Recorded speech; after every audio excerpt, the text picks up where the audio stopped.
Ana seorang TNI sebagai pelatih, kadang Ana melatih siswa ini atau tentara yang baru jadi.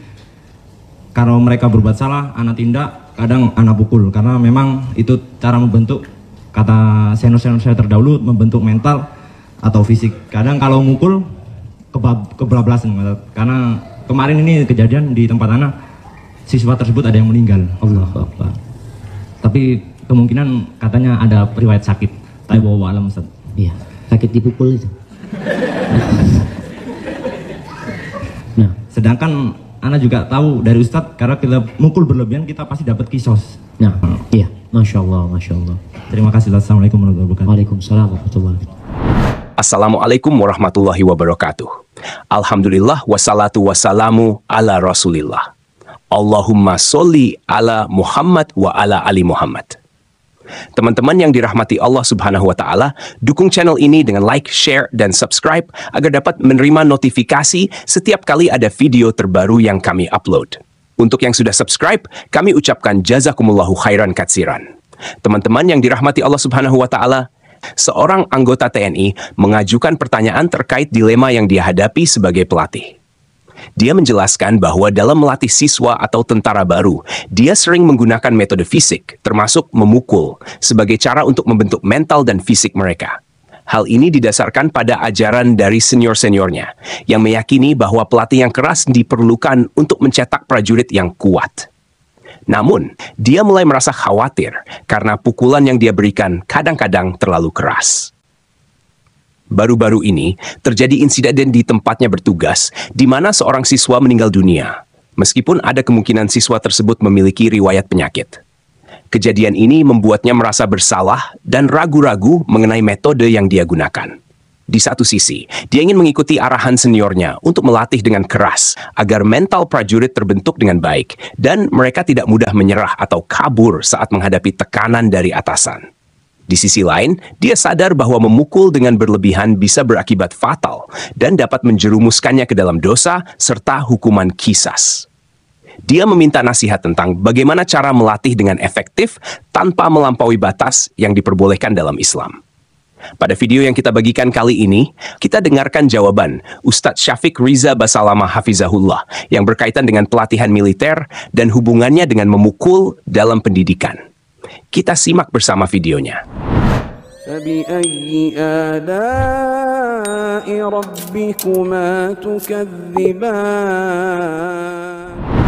Ana bertanya tentang berhubungan dengan, karena belum menikah, tapi tetap berhubungan dengan karakter dan mental.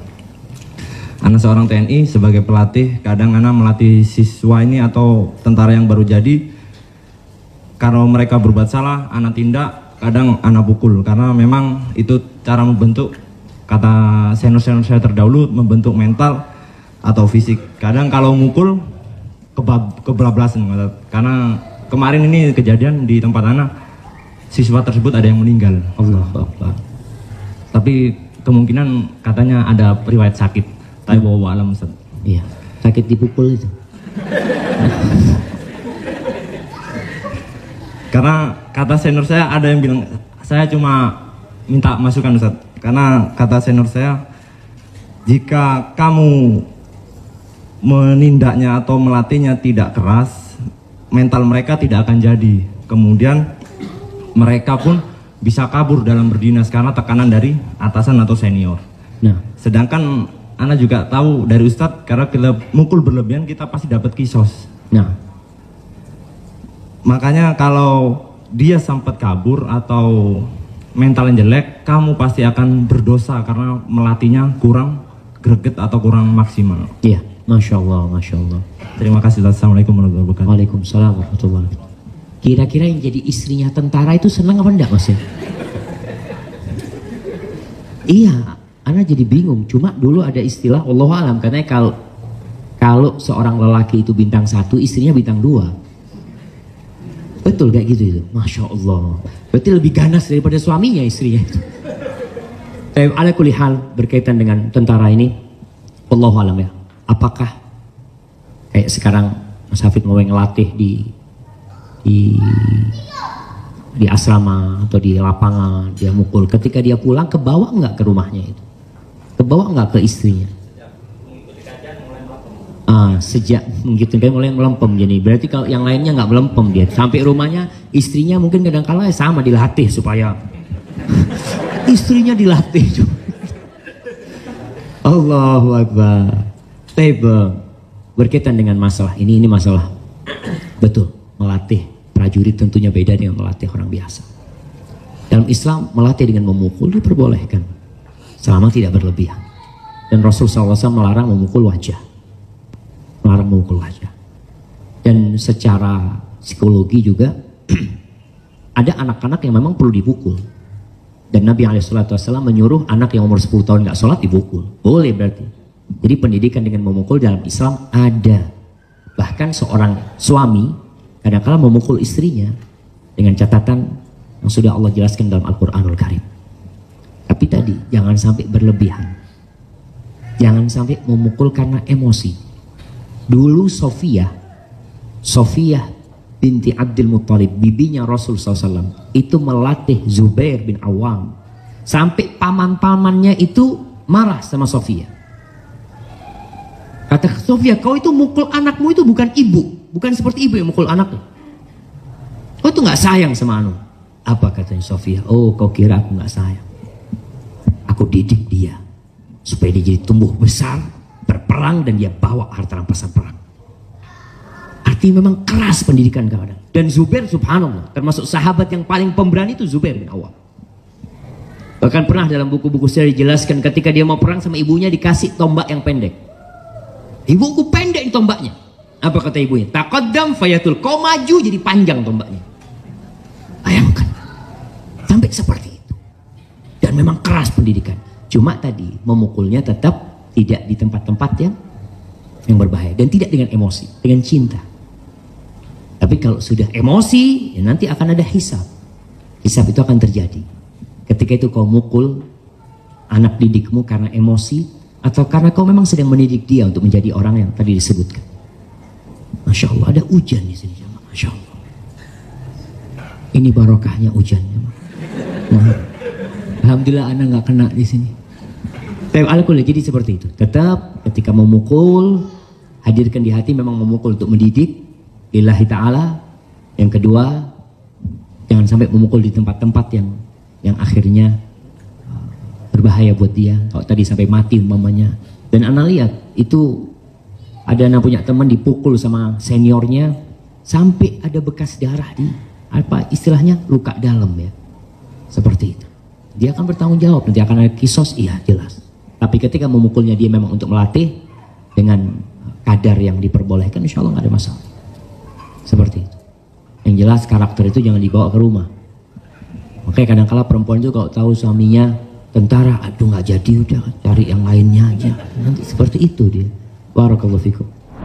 Teman-teman yang dirahmati Allah Subhanahu wa Ta'ala, Masya Allah, jawaban yang sangat jelas dari Ustadz Syafiq Riza Basalama bahwa berbicara mengenai pelatihan prajurit ada kaitannya dengan kebolehan memukul dalam pendidikan menurut Islam. Rasulullah Shallallahu Alaihi Wasallam memang memperbolehkan memukul dalam konteks mendidik, namun dengan syarat tidak boleh berlebihan dan tidak mengenai wajah. Bahkan dalam beberapa situasi, memukul dianggap perlu untuk tujuan pendidikan. Contohnya, Nabi Shallallahu Alaihi Wasallam menganjurkan untuk memukul anak yang sudah berumur 10 tahun jika mereka tidak melaksanakan salat sebagai bentuk pengajaran yang serius. Ketika seseorang, misalnya prajurit, dilatih dengan cara dipukul di asrama atau di lapangan, kita harus memahami bahwa tindakan tersebut mungkin diperlukan untuk melatih kedisiplinan dan keberanian. Namun, pertanyaannya, apakah kebiasaan ini terbawa ke dalam kehidupan rumah tangga? Apakah prajurit tersebut juga akan memukul istrinya di rumah? Dalam hal ini, perlu ada pemisahan antara karakter yang diperlukan saat bertugas dengan karakter yang harus ditampilkan di rumah. Sejak mengikuti kajian dan belajar agama, mungkin ada prajurit yang sebelumnya keras, tetapi kini mulai melembut. Ini hal yang baik, karena menunjukkan adanya pemahaman bahwa memukul tidak boleh dibawa ke dalam kehidupan keluarga. Namun, jika prajurit tersebut masih keras dan kasar di rumah, bisa jadi istrinya menjadi korban dari karakter yang seharusnya hanya digunakan di medan latihan. Penting untuk dicatat bahwa dalam melatih prajurit atau siapapun, ada batasan-batasan yang harus diperhatikan. Melatih dengan memukul diperbolehkan, tapi tidak boleh berlebihan dan tidak boleh karena emosi.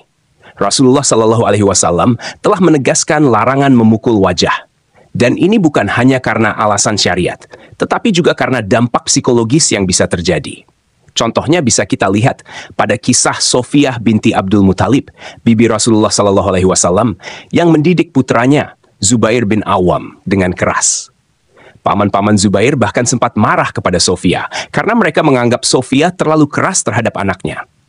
Namun, Sofiyah menjawab bahwa ia mendidik Zubair dengan keras bukan karena tidak sayang, tetapi karena ingin menjadikannya seorang pejuang yang tangguh, yang mampu membawa harta rampasan perang. Dan memang, Zubair bin Awam tumbuh menjadi salah satu sahabat yang paling pemberani. Namun demikian, meskipun pendidikan dengan cara memukul bisa dibenarkan dalam konteks tertentu, hal itu harus dilakukan dengan hati-hati. Memukul tidak boleh mengenai tempat-tempat yang berbahaya dan harus dilakukan dengan niat mendidik, bukan karena marah. Jika memukul dilakukan karena emosi, maka akan ada hisab di akhirat nanti. Misalnya, saya punya seorang teman yang dipukul oleh seniornya hingga menyebabkan luka dalam. Tindakan seperti itu tentu saja akan dimintai pertanggungjawaban kelak. Pendidikan keras yang mungkin diperlukan dalam pelatihan militer jangan sampai terbawa ke dalam rumah tangga. Ini adalah poin yang sangat penting. Karakter keras dan tegas di medan latihan tidak seharusnya dibawa ke dalam hubungan dengan istri dan anak di rumah. Jika seorang istri mengetahui bahwa suaminya adalah tentara, seringkali ia merasa khawatir apakah karakter keras suaminya di lapangan juga akan muncul di rumah. Oleh karena itu, seorang prajurit harus mampu memisahkan antara tugasnya sebagai tentara dan perannya sebagai suami dan ayah.